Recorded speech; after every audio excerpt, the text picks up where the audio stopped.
Friends, ಎಲ್ಲರೂ ಹೇಗಿದ್ದೀರಾ? ಇವತ್ತು ಇನ್ನೊಂದು ರೈಸ್ ರೆಸಿಪಿಯೊಂದಿಗೆ ನಿಮ್ಮ ಮುಂದೆ ಬಂದಿದ್ದೀನಿ. ತುಂಬ ಚೆನ್ನಾಗಿರುತ್ತೆ, ಬೇಗ ಮಾಡ್ಕೊಬೋದು. ಇದಕ್ಕೆ ವೈಟ್ ರೈಸ್ ರೆಡಿ ಇದ್ದರೆ ಸಾಕು ಫ್ರೆಂಡ್ಸ್. ಇದಕ್ಕೆ ಬೆಳ್ಳುಳ್ಳಿ ಮತ್ತು ಮೆಣಸು, ಕರ್ಬೇವಿನ ಸೊಪ್ಪು ಇಷ್ಟಿದ್ರೆ ಸಾಕು. ತುಪ್ಪ ಮತ್ತು ಎಣ್ಣೆ ಸ್ವಲ್ಪ ಹಾಕ್ಕೊಳ್ಳಿ. ನೀವು ಫುಲ್ ತುಪ್ಪನೇ ಹಾಕ್ಕೊಬೋದು, ಇಲ್ಲಾಂದರೆ ಎಣ್ಣೆನೂ ಹಾಕ್ಕೊಬೋದು, ನಿಮ್ಮ ಇಷ್ಟ. ಇದಕ್ಕೆ ಸಾಸಿವೆ ಸ್ವಲ್ಪ ಹಾಕ್ಬಿಟ್ಟು ಚೆನ್ನಾಗಿ ಇದು ಹಾಕಾದ್ಮೇಲೆ ನೆಕ್ಸ್ಟು ಬೆಳ್ಳುಳ್ಳಿ ಹಾಕಿ ಸ್ವಲ್ಪ ಚೆನ್ನಾಗಿ ಕೆಂಪಗೆ ಹುರ್ಕೊಬೇಕು. ಈಸಿಯಾಗಿ ಬೇಗ ಮಾಡ್ಕೊಬೋದು. ಈ ಚಳಿಗಾಲಕ್ಕೆ ಈ ರೆಸಿಪಿ ತುಂಬ ಚೆನ್ನಾಗಿರುತ್ತೆ. ಈ ಥರ ಒಂದ್ಸಲಿ ಟ್ರೈ ಮಾಡಿ.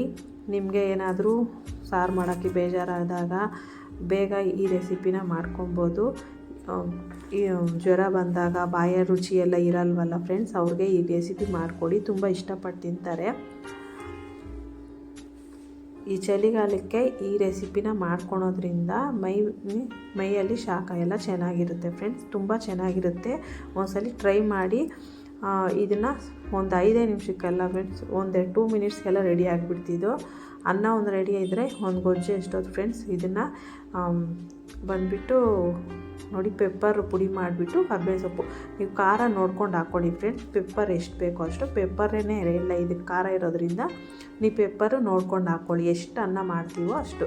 ನಾವು ಅನ್ನಕ್ಕೆ ಉಪ್ಪು ಹಾಕಿರಿದೆ. ನಮ್ಮ ಅಮ್ಮನ ಮನೆಗೆ ಹೋದಾಗ ನಾನು ವೀಡಿಯೋ ಶೂಟ್ ಮಾಡಿರೋದು ಇದು. ನಮ್ಮ ತಾಯಿ ಮನೆಯಲ್ಲಿ ಅನ್ನಕ್ಕೆ ಉಪ್ಪು ಹಾಕ್ತಾರೆ, ಅದಕ್ಕೆ ನಾನು ಉಪ್ಪು ಕಮ್ಮಿ ಹಾಕಿದ್ದೀನಿ ಸ್ವಲ್ಪ. ಇದು ನಮ್ಮ ತಾಯಿ ರೆಸಿಪಿ ಫ್ರೆಂಡ್ಸ್, ತುಂಬ ಚೆನ್ನಾಗಿರುತ್ತೆ. ಒಂದ್ಸಲಿ ಟ್ರೈ ಮಾಡಿ. ನೀವು ಯಾವಾಗಲೂ ಇದನ್ನು ಮಾಡ್ಕೊಂಡು ತಿಂತೀರಾ. ಈ ಚಳಿಗಾಲಕ್ಕಂತೂ ಇದು ಮಾಡಿಸಿದ ರೆಸಿಪಿ. ಬಿಸಿ ಬಿಸಿ ತಿಂತಾರೆ, ಇನ್ನೂ ತಿನ್ನಬೇಕು ಅಂತ ಅನಿಸುತ್ತೆ ಫ್ರೆಂಡ್ಸ್. ನೆಕ್ಸ್ಟ್ ಬಂದುಬಿಟ್ಟು ಇದು ನೋಡಿ, ಚೆನ್ನಾಗಿ ಮಿಕ್ಸ್ ಮಾಡ್ಕೊಳ್ಳಿ. ಸ್ಟವ್ ಆಫ್ ಮಾಡ್ಕೊಂಬಿಡಿ. ಬೇಕಂದರೆ ನೀವು ತಣ್ಣಗಿರೋ ಅನ್ನಕ್ಕೂ ಮಾಡಿಕೊಂಡು ಇದನ್ನು ಬಿಸಿ ಮಾಡ್ಕೊಂಡು ತಿನ್ಬೋದು ನೀವು. ನೋಡಿ ಫ್ರೆಂಡ್ಸ್, ಇದು ಗಾರ್ಲಿಕ್ಕು ಮತ್ತು ಪೆಪ್ಪರು ಎಲ್ಲ ತುಂಬ ಆರೋಗ್ಯಕ್ಕೆ ಒಳ್ಳೆಯದು, ನಿಮಗೆ ಗೊತ್ತು.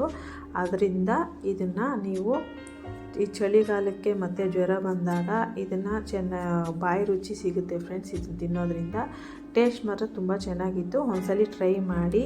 ಹೇಗಿತ್ತು ಅಂತ ಕಮೆಂಟ್ಸ್ ಮೂಲಕ ತಿಳಿಸಿ. Thank you for watching. Like ಮಾಡಿ, ಶೇರ್ ಮಾಡಿ, ಕಮೆಂಟ್ಸ್ ಮಾಡಿ. Thank you.